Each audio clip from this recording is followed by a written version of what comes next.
Vous avez déjà vu un proche âgé commencer à oublier des choses, à avoir du mal à marcher ou à parler du jour au lendemain, peut-être même à subir un AVC sans aucun signe prévio évident? C'est brutal. Et pourtant, dans de nombreux cas, ça aurait pu être évité. Oui, évité.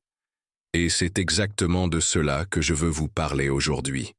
Parce que derrière chaque AVC chez une personne de plus de 60 ans, il y a souvent une combinaison silencieuse de facteurs que l'on ignore ou minimise. Et parmi eux, certains médicaments courants, que l'on croit inoffensifs parce qu'ils sont prescrits depuis des années, jouent un rôle bien plus dangereux qu'on ne le pense. On parle ici de médicaments que vos parents, vos grands-parents, peut-être même vous, prenez tous les jours. Des anti-inflammatoires pour les douleurs, des pilules contre l'incontinence urinaire, des corticoïdes pour l'asthme ou les douleurs chroniques. Ils sont partout, mais leur usage prolongé ou mal ajusté peut être comme une mèche allumée trop près du cerveau vieillissant. Je ne dis pas ça pour faire peur.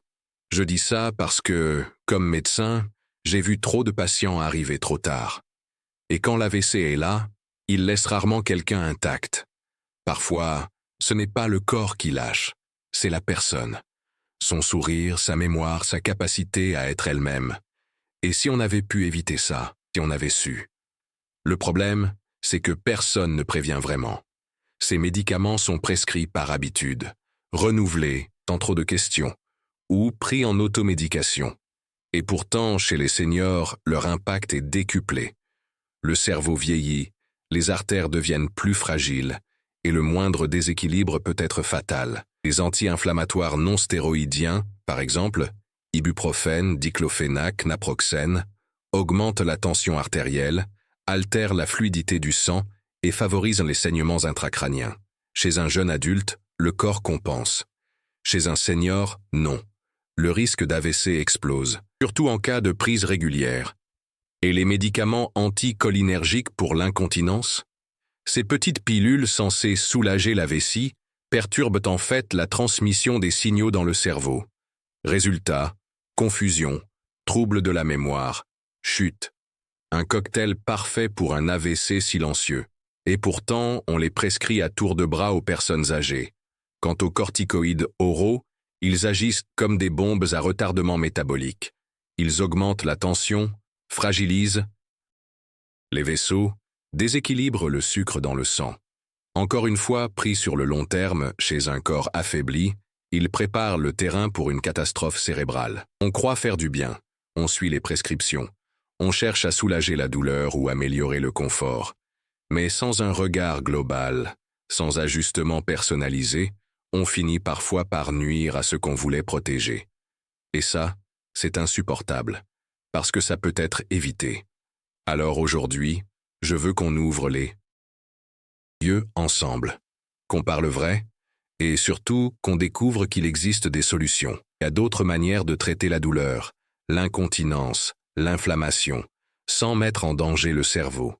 Des manières plus douces, plus respectueuses, plus humaines. Commençons par quelque chose de simple, l'alimentation. Ce qu'une personne âgée met dans son assiette peut faire toute la différence. Saviez-vous que certains aliments ont un effet anti-inflammatoire aussi puissant que certains médicaments, sans les effets secondaires? Le curcuma, par exemple, contient de la curcumine, une molécule qui protège les neurones et améliore la circulation cérébrale. Et ce n'est pas une mode, c'est prouvé. Même chose pour l'aloe vera, souvent sous-estimée. Utilisée correctement, elle aide à réduire l'inflammation chronique, soulage certains troubles digestifs qui affectent l'absorption des médicaments et peut même améliorer la qualité du sommeil. Des solutions naturelles, accessibles et, surtout, beaucoup moins agressives pour un organisme vieillissant. Et que dire des douleurs articulaires, si fréquentes chez les personnes âgées? Faut-il toujours courir vers les anti-inflammatoires oraux? Non, les alternatives existent. Pommade à base de capsaïcine, kinésithérapie douce, bain de sel d'Epsom, acupuncture. Des approches qui soulagent, sans mettre en danger le cerveau ou le cœur. Mais encore faut-il qu'on en parle, qu'on les propose. Pour l'incontinence urinaire, c'est pareil. Au lieu de masquer le problème avec des médicaments anticholinergiques, Pourquoi ne pas chercher à traiter la cause? La rééducation périnéale, par exemple, a montré des résultats impressionnants. Certains dispositifs médicaux non invasifs, des conseils simples d'hydratation et de rythme urinaire, peuvent transformer la vie d'une personne âgée. Ce qui me désole, c'est que ces options existent, mais restent dans l'ombre. Parce que plus simples, moins rentables, ou juste méconnues. On prescrit vite, on renouvelle sans trop réfléchir. Et pendant ce temps, des cerveaux s'éteignent en silence, frappés par des AVC qu'on aurait pu empêcher avec un peu plus d'attention, un peu plus d'humanité. Les statistiques sont claires. Après 60 ans, le risque d'AVC augmente naturellement. Mais chez ceux qui prennent certains médicaments, ce risque peut doubler, voire tripler. Et ces chiffres, on ne les voit pas sur les boîtes de médicaments. Ils sont dans les études, dans les rapports scientifiques, mais rarement dans le cabinet du médecin de famille. Je ne dis pas qu'il faut tout arrêter. Je dis qu'il faut surveiller, adapter, écouter. Chaque patient est unique. Une personne âgée fragile n'a pas les mêmes besoins qu'un adulte de 40 ans. Ce qui est sans danger pour l'un peut être un poison lent pour l'autre. Là que la médecine doit être plus fine, plus présente. En consultation, je prends toujours le temps de revoir tous les médicaments que mon patient prend. Et très souvent, on découvre des redondances, des prescriptions vieilles de 5 ou 10 ans, jamais réévaluées. Et on ajuste. Parfois, rien que ça suffit à faire baisser la tension, à améliorer le sommeil, à faire disparaître des vertiges. Et vous savez ce que ça change? Tout. Une meilleure circulation cérébrale, un équilibre retrouvé, moins de chutes, une mémoire plus stable. Bref, une vie meilleure, avec moins de risques d'AVC. Et ça, sans magie, sans traitement miracle, juste avec du bon sens, de l'écoute et un peu de vigilance. Alors si vous êtes aidant, si vous avez un grand-parent qui prend ses médicaments, posez des questions. Parlez-en avec le médecin, demandez une révision des ordonnances. Parce que parfois le vrai danger ne vient pas de la maladie, mais du traitement qu'on a laissé durer trop longtemps. Il y a une phrase que je répète souvent à mes patients. Ce n'est pas parce qu'un médicament est courant qu'il est sans danger. Les habitudes médicales, aussi ancrées soient-elles, doivent être régulièrement questionnées. Et encore plus quand il s'agit du cerveau d'un senior, déjà plus vulnérable, plus sensible au déséquilibre. Chez les personnes âgées, les effets secondaires ne sont pas juste des petites réactions passagères. Une simple chute due à un vertige médicamenteux peut entraîner une fracture, une hospitalisation, une perte d'autonomie. Un oubli lié à un anticholinergique peut être confondu avec un début d'Alzheimer. Et un pic de tension, provoqué par un anti-inflammatoire, peut être le déclencheur d'un AVC massif. Je me souviens d'un patient, Monsieur René, 74 ans. Il prenait chaque matin un anti-inflammatoire pour ses douleurs au genou. Depuis des années. Il avait aussi un traitement contre l'incontinence et un corticoïde pour sa BPCO. Tout semblait sous contrôle, jusqu'au jour où il s'est effondré chez lui. AVC sévère. Après l'hospitalisation, on a réévalué tous ses médicaments. Trop tard. Il ne parlait plus. Il ne reconnaissait plus sa femme. Pourquoi attendre que ça arrive pour réagir? Pourquoi ne pas anticiper? Ce n'est pas une question de médecine compliquée. C'est une question de prévention, de bon sens, d'attention. Il faut revoir régulièrement l'ensemble des traitements, tout chez les personnes âgées. C'est une mesure simple, mais elle sauve des vies. Les alternatives existent, mais elles demandent parfois plus de temps, plus d'implication. Les médecins généralistes sont souvent débordés. Les consultations sont courtes. Mais en tant que proche, en tant que patient, on a le droit et le devoir de poser des questions, s'informer, de comprendre les risques. Et les risques sont bien réels. Selon une étude récente, plus de 30% des AVC chez les plus de 65 ans sont liés à une interaction médicamenteuse ou à l'effet secondaire d'un traitement inadapté. 30%, c'est énorme. Et pourtant, ce chiffre ne fait jamais la une des journaux. Il reste dans l'ombre, comme ces AVC qu'on aurait pu prévenir. Prévenir, ce n'est pas vivre dans la peur. C'est vivre en conscience. C'est faire des choix éclairés, équilibrés. C'est ajuster ce qui peut l'être pour ne pas avoir à réparer l'irréparable. Et dans ce domaine, Chaque détail compte.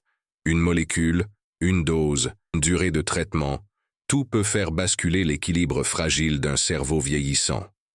Alors oui, parfois on peut remplacer un médicament oral par une crème, ou par une infusion, par une séance de kiné, une activité physique adaptée, par un changement d'alimentation, un accompagnement émotionnel. Ce n'est pas toujours plus simple, mais c'est souvent plus sûr. Ce n'est pas une mode anti-médicament. C'est une vision plus large de la santé.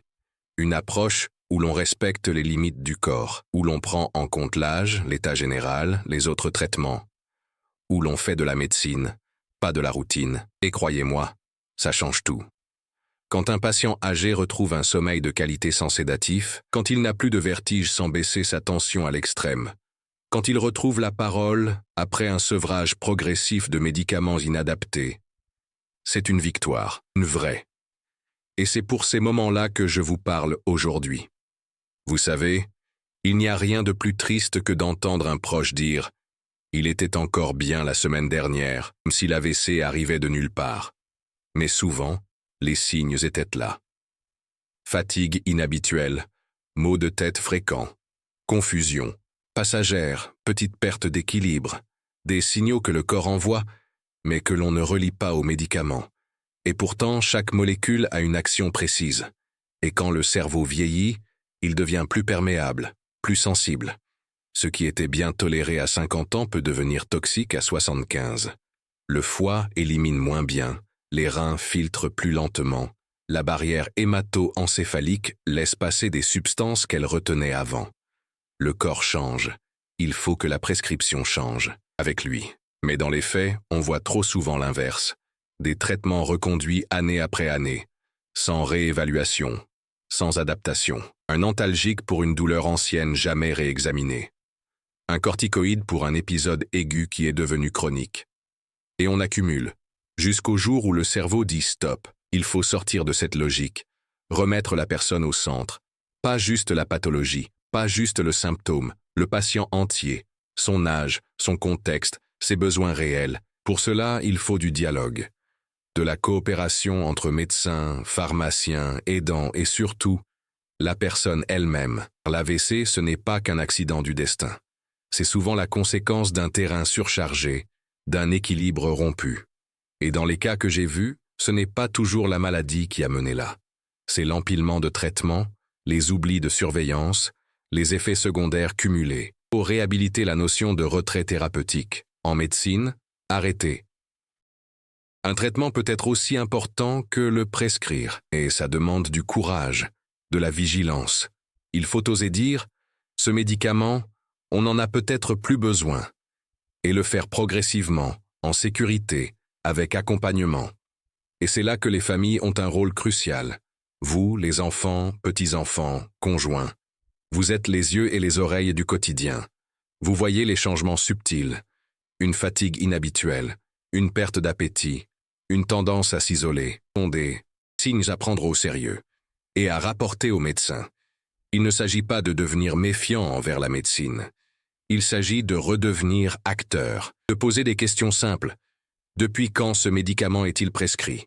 Est-ce toujours nécessaire? Existe-t-il une alternative plus douce? Rien que ces mots peuvent enclencher une réflexion. Et si on ajoute à ça de l'activité physique douce, comme la marche quotidienne, le yoga adapté, ou même des exercices de respiration, on crée un cercle vertueux. Le cerveau s'oxygène mieux, le stress diminue, la tension se stabilise. Moins de médicaments, plus de vie. Parce que c'est bien de cela qu'il s'agit. Vivre mieux, plus longtemps, sans souffrir inutilement. Préserver ce qui fait de nous des êtres humains. La mémoire, la parole, les émotions. Et protéger cela, c'est possible. Encore faut-il qu'on sache par où commencer. Et c'est exactement ce que je veux vous aider à faire. Commençons donc par un geste simple. Faire un inventaire. Prenez tous les médicaments qu'une personne âgée de votre entourage prend au quotidien. Lisez les notices. Regardez depuis combien de temps ils sont utilisés. Et surtout, listez les effets secondaires potentiels. Vous serez surpris de découvrir que beaucoup d'entre eux mentionnent le risque d'AVC. Et ce n'est pas un hasard. Ces médicaments ont été testés, bien sûr, mais rarement sur des populations très âgées, avec plusieurs pathologies en même temps, et encore moins en cas d'interaction multiple. Pourtant, c'est exactement ce que vivent nos aînés. Un traitement pour le cœur, un pour les douleurs, un pour dormir, un autre pour l'incontinence. Et le cerveau, au milieu, tente de suivre. Je vois souvent des patients qui arrivent avec 8, 10, parfois 12 médicaments différents. Et à chaque fois, on découvre qu'au moins 2 ou 3 sont soit inutiles, soit dangereux à leur âge. On les enlève, on adapte. Et souvent, les résultats sont immédiats. Plus de clarté mentale, moins de chute, un visage plus détendu. Comme si on allégeait un fardeau invisible. Mais attention, ne jamais arrêter un traitement sans avis médical. Ce n'est pas un jeu de dominos. Le sevrage doit être fait en douceur, avec accompagnement. Le but n'est pas de tout retirer, mais de mieux cibler, de personnaliser. Et ça demande du dialogue. Beaucoup de dialogue. L'autre point crucial, c'est la surveillance. Une fois qu'on a ajusté les traitements, il faut suivre de près les réactions. Tension, artérielle, glycémie, sommeil, humeur, tout compte. Parce que le corps envoie des signaux. Et si on les écoute à temps, on évite les catastrophes. Prenez l'exemple de Madame Claire, 81 ans. Elle avait des pertes d'équilibre fréquentes. On pensait à un début de Parkinson. En réalité, c'était un effet secondaire de ses traitements contre l'incontinence et la douleur. On a ajusté, elle a retrouvé sa stabilité, sa confiance. Et surtout, on a évité ce qui aurait pu devenir un AVC en tombant la tête, la première. Ces histoires, j'en ai des dizaines. Et chaque fois, je me dis, si seulement on avait regardé plus tôt. Voilà pourquoi je vous parle aujourd'hui, pour que vous n'attendiez pas que ça devienne grave, pour que vous agissiez tant qu'il est encore temps. Parce que le cerveau, une fois atteint, ne revient pas toujours en arrière. Il y a un âge où la prévention vaut 1000 fois plus que le traitement. Et ce n'est un luxe, ce n'est pas une option. C'est une urgence silencieuse. Car, chaque jour, des seniors sont victimes d'un AVC évitable. Pas à cause d'un manque de soins, mais à cause d'un excès de médicaments mal adaptés. Et il n'est jamais trop tard pour changer ça. Même après 70, 80, 90 ans. Le cerveau garde une capacité incroyable de récupération. Mais il faut le soulager, le protéger, lui offrir un environnement plus stable, moins chimique, plus doux. Et pour ça, il faut du courage. Et de l'amour. Oui, de l'amour. Parce qu'à la fin, ce sont les liens humains qui font la différence. Le médecin qui prend le temps, le proche qui accompagne, le patient qui s'écoute. La vraie médecine, celle qui prévient avant de réparer, celle qui regarde l'humain avant de regarder l'ordonnance. Alors je vous pose cette question, droit dans les yeux. Et si c'était évitable? Et si, au lieu de subir, on décidait d'agir, de faire cette révision de traitement, de poser les bonnes questions, d'ouvrir la porte à d'autres approches plus humaines? On ne parle pas ici de miracles, on parle de décisions simples, concrètes, qui sauvent des vies. Je sais que parfois, on se sent impuissant face au système, que les consultations sont courtes, que les réponses ne viennent pas toujours vite, mais il suffit parfois d'un seul rendez-vous bien préparé, d'une seule fiche de traitement bien notée, pour tout changer. Préparez vos questions, demandez un rendez-vous spécifique pour revoir les prescriptions. Insistez, avec bienveillance, mais avec fermeté. Et surtout, ne culpabilisez pas. Si ces médicaments ont été prescrits, ce n'était pas par négligence. La médecine évolue, les connaissances s'affinent.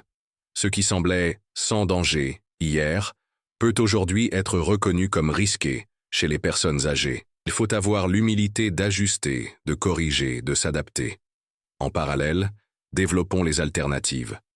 Favorisons l'alimentation anti-inflammatoire, les techniques douces, la phytothérapie encadrée, les pratiques corporelles. Cela ne remplace pas tout, mais cela complète merveilleusement une approche plus respectueuse du cerveau vieillissant.